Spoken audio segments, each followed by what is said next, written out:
नौ ग्रहों में सबसे बड़े शुभ ग्रह बृहस्पति अपना राशि परिवर्तन करने जा रहे हैं।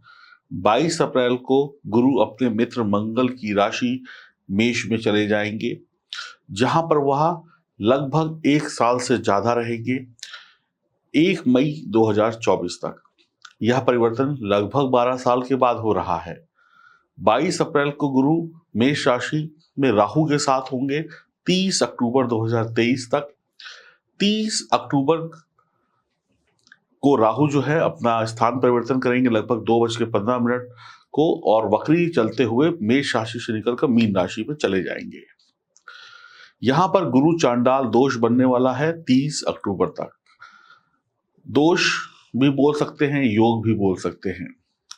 तो एक शुभ परिवर्तन हो रहा है और एक अशुभ योग बन रहा है। इन दोनों को मिलाकर आपकी राशि पर क्या परिणाम होंगे, ये बहुत इंपॉर्टेंट विषय हो जाता है। क्या हमें राहत मिलेगी, क्या हमें सुकून मिलेगा आने वाली 22 तारीख से? गुरु की दृष्टि अमृत तुल्य दृष्टि होती है। ध्यान से इस गोचर कुंडली को देखिए। गुरु और राहु मेष राशि में है, और शनि को भी यहाँ पे दिखाना बहुत इंपॉर्टेंट है, क्योंकि शनि जो है वो अपनी ही कुंभ राशि में है और तीसरी दृष्टि मेष राशि पर डालेंगे, यानी राहु और गुरु पर डालेंगे। और केतु जो है वो 30 तारीख तक तुला राशि में रहेंगे। तो ये 4 ग्रह जो हैं बहुत इंपॉर्टेंट रोल अदा करने वाले हैं। गुरु राहु मेष राशि में, शनि की तीसरी दृष्टि है, और राहु पर भी है, गुरु पर भी है, और केतु की सीधी दृष्टि कहां पर पड़ेगी? राहु पर और गुरु पर। तो गुरु चांडाल दोष से उथल पुथल तो होगी। 30 अक्टूबर के बाद गुरु चांडाल दोष खत्म हो जाएगा, गुरु मुक्त हो जाएंगे।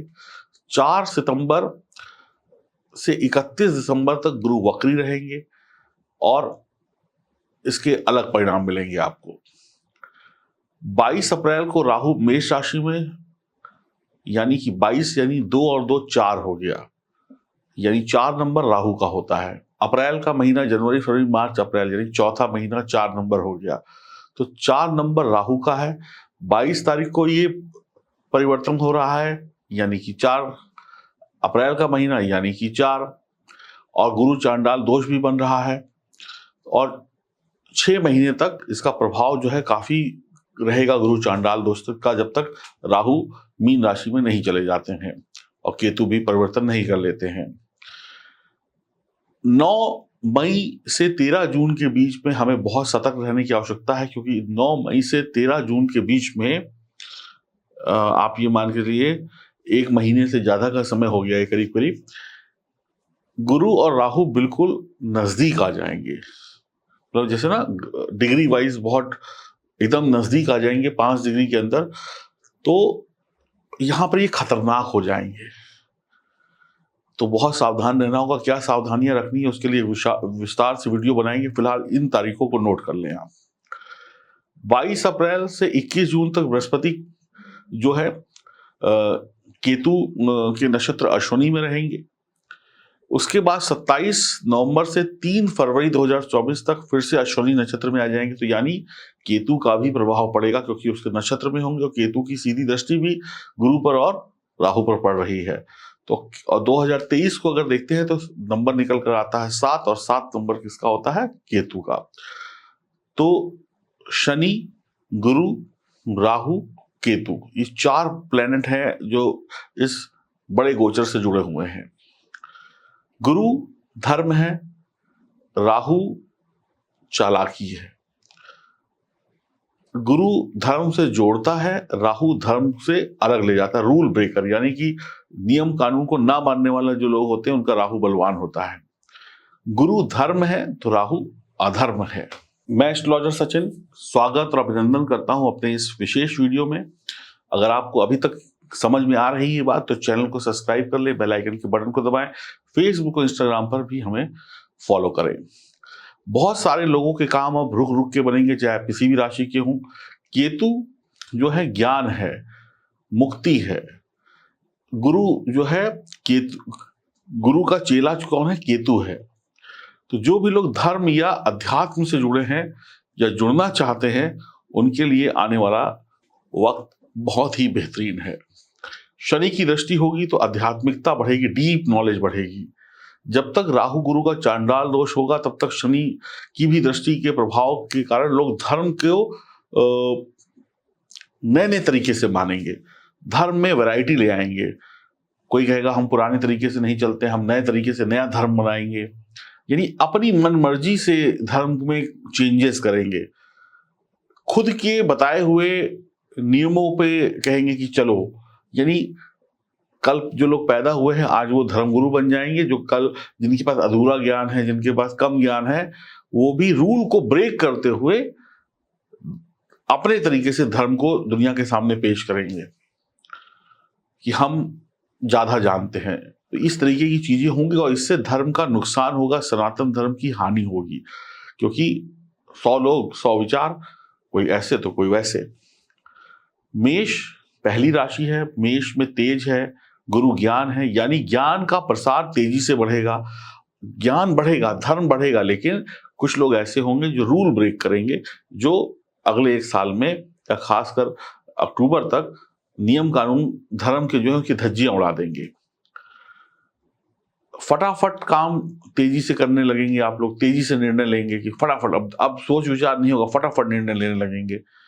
कोई भी प्रपोजल आया, कोई भी चीज आई तो उसमें विचार ज्यादा नहीं करेंगे, बस तुरंत हाँ ना कर दी। मेष अग्नि तत्व है, गुरु को शास्त्रों में अग्नि का पुत्र बोलते हैं। तो गुरु पवित्रता को दिखाते हैं और अग्नि में पवित्रता होती है। जब भी आप हवन करते हैं तो उसमें ओम नमः शिवाय फला फला करके स्वाहा करते हैं, अग्नि यानी पवित्रता। तो जो गुरु हैं वो भी पवित्रता के ग्रह हैं। तो गुरु जो है सोना है, सोना कब कुंदन बनता है, जब वो आग में पकता है तब वो कुंदन बन जाता है। तो इस समय में अगले 1 साल में ज्ञान बढ़ेगा, योग बढ़ेगा, ध्यान धर्म बढ़ेगा, गुरु ज्ञान में वृद्धि कराएंगे।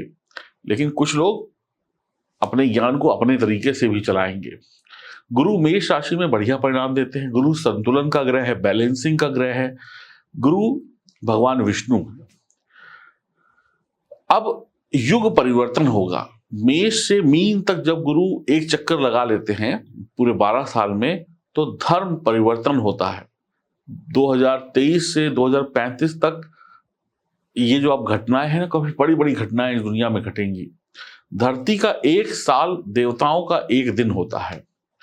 देवताओं का दिन बदलता है जब गुरु अपनी राशि बदलते हैं। गुरु राशि बदलते हैं, आने वाले वक्त में विज्ञान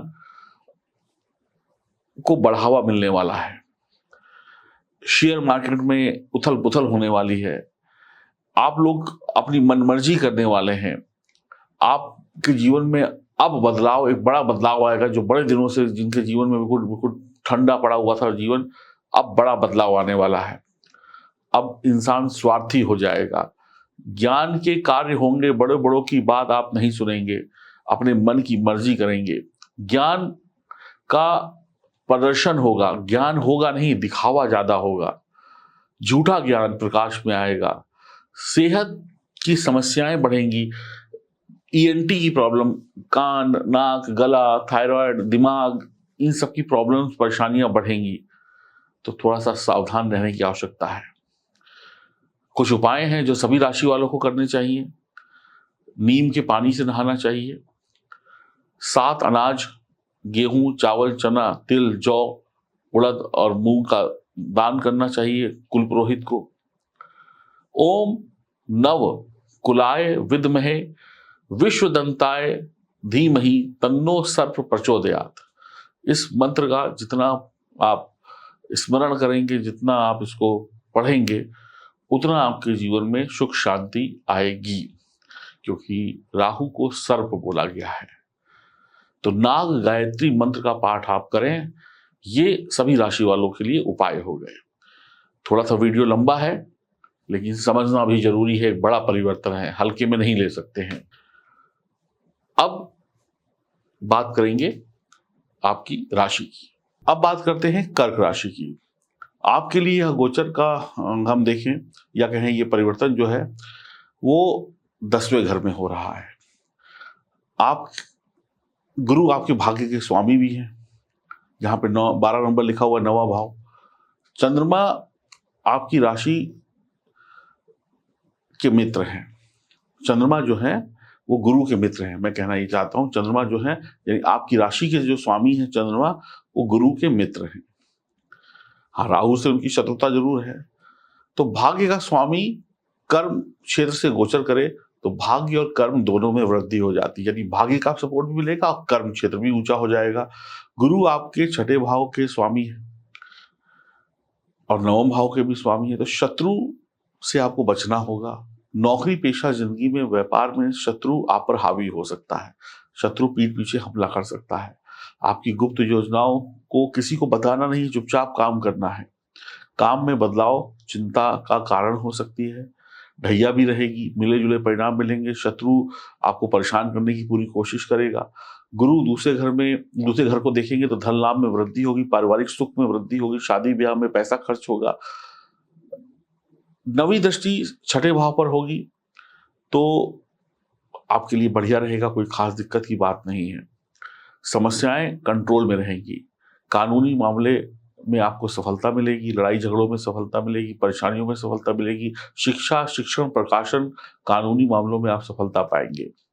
विवाह के योग भी बन रहे हैं, समस्याओं से मुक्ति भी मिल रही है, लेकिन शत्रु पीठ पीछे हमला कर सकता है। कार्य में आने वाली जो बाधाएं हैं, कार्यस्थल पर जो आने वाली बाधाएं हैं, उनसे घबराने की आवश्यकता नहीं है। अपनी सेहत पर पूरा ध्यान रखने की आवश्यकता है। आपको आपकी मेहनत का थोड़ा सा कम फल मिल सकता है। यहाँ पर जितना आप मेहनत करें हो सकता है उतना फल ना मिले, कम फल मिल सकता है। और आप ऐसा भी कह सकते हैं कि आपको चालाकी दिखानी होगी। अब सीधाई का जमाना क्या, थोड़ी चालाकी से काम करना होगा। और चालाकी और मेहनत से आपके काम जल्दी बनेंगे। और धर्म की सेवा और अपने सीनियर की सेवा यानी उनके आदर सम्मान से काम बनेंगे। धर्म और मेहनत दोनों पर विश्वास रखें, आपके काम जरूर बनेगा। थोड़े से अपनी कामों में चालाकी लेकर आए, सीधे बन के काम नहीं निकाल पाएंगे, कभी कभी उंगली टेढ़ी करनी पड़ेगी। धीमे धीमे आप सब कुछ हासिल कर लेंगे। अपनी माँ की बताई हुई बात को माने, अपनी माँ की बताए हुए आचरण को पालन करें। शत्रु जो है आपकी प्रगति के मार्ग में बाधा बनेगा, विदेश जाने के रास्ते बनेंगे। कभी कभी आप अपनी क्या कहते हैं जो मिठाई वगैरह लेकर आए और अपने घर में और आम जनता में बांटें, मिठाई का डिस्ट्रीब्यूशन करें। मैं आपको यही कहूँगा कि आप काम की वजह से या काम के ज़्यादा होने की वजह से अक्सर लेट घर में आने वाले हैं और देर रात में खाना खाने वाले हैं। और घरेलू काम जो होंगे उनको करने के लिए आपके पास ना समय होगा ना आपका मन लगेगा। तो कुल मिलाकर देखा जाए तो कर्क राशि वालों के लिए भी कर्म क्षेत्र में एक अच्छा बदलाव आ रहा है। पारिवारिक सुख, परिवार में सुख क्या होता है, रिश्तों का सुख, अपनों का सुख, ये सब में बढ़ोतरी होने वाली है। धन दौलत भी आने वाली है, बढ़ोतरी भी होने वाली है। शत्रु से थोड़ा सावधान रहिएगा, कर्जे भी उतरेंगे। जब पैसा आएगा तो फिर सुख शांति भी आएगी। बैलेंसिंग लाइफ आपकी चलने वाली है, तो घबराने की आवश्यकता बिल्कुल नहीं है। लेकिन हाँ, जो बीच में एक तारीख मैंने बताई है 1 महीने के लगभग की, उसमें सतर्क रहने की आवश्यकता जरूर रहेगी। खुश रहिए, प्रसन्न रहिए, धर्म से जुड़े रहिए और अपनी जन्म कुंडली की जांच जरूर कराइए। अगर आपके पास आपकी जन्म कुंडली नहीं है तो उसे बनवाइए, क्योंकि बिना जन्म कुंडली के आपका जीवन अधूरा है। हरिओम, नमस्कार।